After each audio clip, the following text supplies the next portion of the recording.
Oke, kita lanjut ya. Setelah refleks, kalian juga perlu mengetahui lokasi titik umpan. Oke, titik umpan maksudnya adalah titik umpan, yang masuk ke dalam menara destilasi kita. Oke, di sini kemarin sudah, eee, diperlihatkan skema dari menara destilasi seperti ini. Jadi ini ada destilasi kontinu, di sini ada plate-plate-nya atau stage-nya di sini ya. Kalau itu jenisnya adalah jenis menara destilasi plate to plate. Kemudian ini ada feed-nya, umpannya, ini kebetulan dia masuk dari tengah kolom. Jadi untuk feed, bisa dihitung nanti dia masuk pada stage yang keberapa. Apakah posisinya di tengah-tengah menara, ataukah di bawah, ataukah di atas. Nanti ada perhitungannya.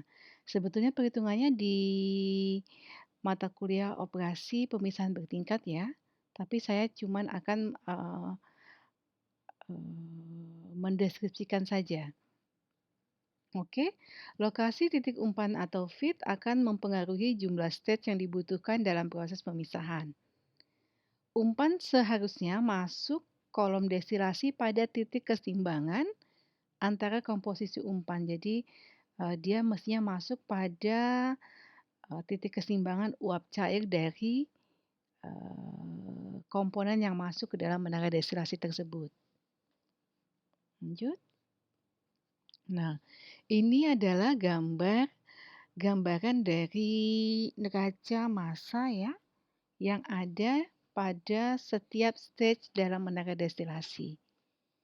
Jadi di sini, kemarin digambarkan kalau uapnya akan naik dari bawah ke atas, simbolnya adalah V, N+1, YN+1, kemudian,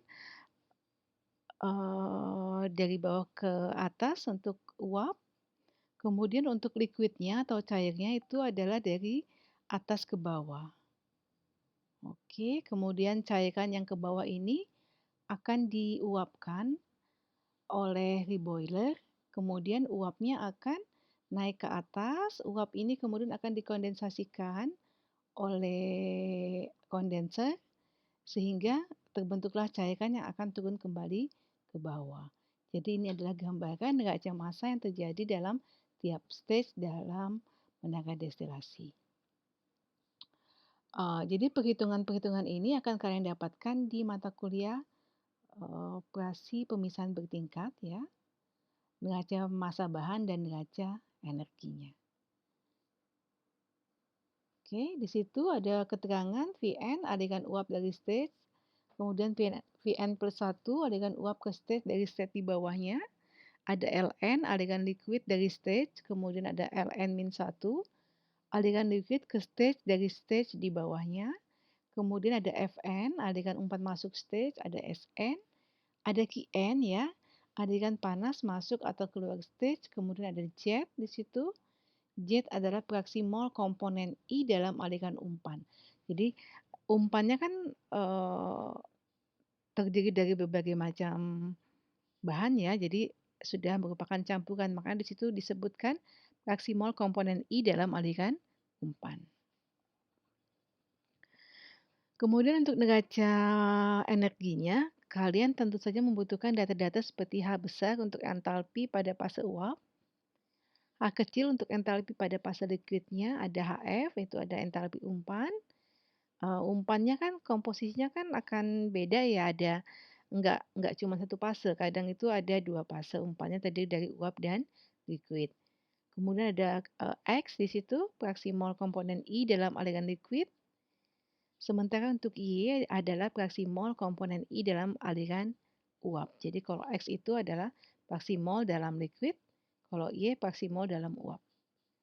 Jelas ya? Lanjut.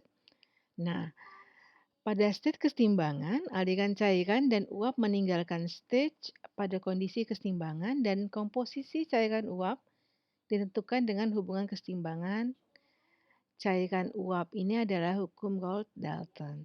Jadi YI sama dengan KI dikali XI. KI ini adalah konstanta keseimbangan, KI-nya di situ Dihitung dari keseimbangan uap cair dari sistem yang ditinjau. Jadi ada dew point di kondenser, kemudian ada bubble point di reboiler. Ini juga akan kalian dapatkan pada mata kuliah operasi pemisahan bertingkat. Jadi bubble point tadi di reboiler, sigma YI komponen uapnya sama dengan sigma KI dikali XI sama dengan 1. Kemudian untuk di dew point di kondenser itu sigma XI sama dengan sigma YI dibagi KI sama dengan 1. Seperti itu ya. Jadi kalau misalnya suatu komponen kalian sudah tahu nilainya berapa, untuk mencari komponen yang lain tinggal dikurangin 1 min YB. Kemudian begitu juga untuk XA sama dengan 1 min XA. Nah, kemudian perhitungan kesetimbangan. Saya tidak akan membahas detail karena kalian bisa melihat nanti di mata kuliah operasi pemisahan bertingkat. Lanjut ke komponen kunci. Jadi komponen kunci dalam menara destilasi itu ada beberapa komponen. Ada yang disebut dengan light key komponen.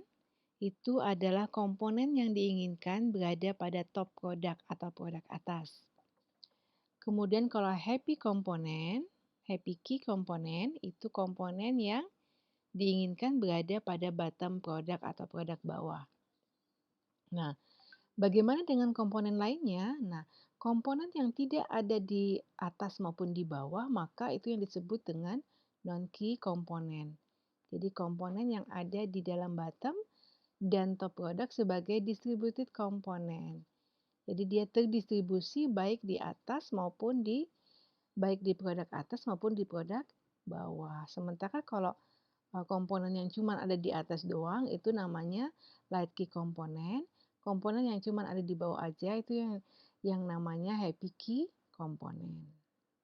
Sementara komponen yang ada di atas dan di bawah itu disebut dengan non-key komponen. Jadi kalian juga harus menentukan mana yang light key komponen dan mana yang happy key komponen. Bagaimana menentukannya? Kalian bisa lihat di operasi pemisahan bertingkat atau juga di buku Carlson and Richardson untuk perancangan menara destilasi. Oke, lanjut jumlah stage minimum tadi. Ini juga ada di buku Carlson. Untuk memperkirakan jumlah stage minimum pada total reflux ya, digunakan persamaan Penske. Di situ XI per XR dibagi pada destilat sama dengan di situ ada lambda dipangkatkan dengan stage minimum dikali XI komponen I pada fase liquid dibagi dengan XR di situ pada bottom product. NM-nya jumlah stage minimumnya dicari dengan persamaan Penske ini tadi. Oke, lanjut ya. Kemudian minimum reflux ratio. Tadi kan kita bilang kalau yang optimum itu adalah reflux optimum yang kisarannya antara 1,2 sampai dengan 1,5 R minimum. Berarti kalian harus mencari dulu berapa sih minimum reflux rasionya di situ. Rumusnya sama, di situ ada di buku Carlson. Tinggal kalian masukkan nilai lambdanya, relatif volatilitas kata-kata komponen I terhadap komponen referensi. Nah, komponen referensinya biasanya adalah happy key komponen. Ya, oke. Jadi nanti RM-nya bisa dihitung. Oke. Nah, di mana lokasi titik umpannya? Apakah di atas, di bawah, ataukah di tengah? Juga bisa didapatkan dari persamaan yang ada di buku Carlson. Jadi log NR dibagi NS sama dengan 0,206 log dikali titik-titik ini semua ya. Jadi definisinya apa saja itu kalian bisa lihat di keterangan sini, bisa. Oke. Kemudian ada distribusi non-key komponen. Memperkirakan distribusi komponen antara top dan bottom produk dengan persamaan, ini juga ada di buku Carlson, log DI dibagi BI. Jadi DI itu komponen I pada destilat dibagi dengan komponen I pada bottom product sama dengan A plus C dikali log alpha I.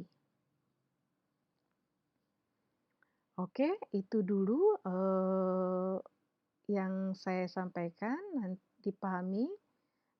Nanti akan saya lanjut dengan materi untuk mata kuliah PAP 2. Jadi kalau yang tadi cuman sekedar pengantar ya, sebetulnya itu akan diberikan oleh pada mata kuliah operasi pemisahan bertingkat.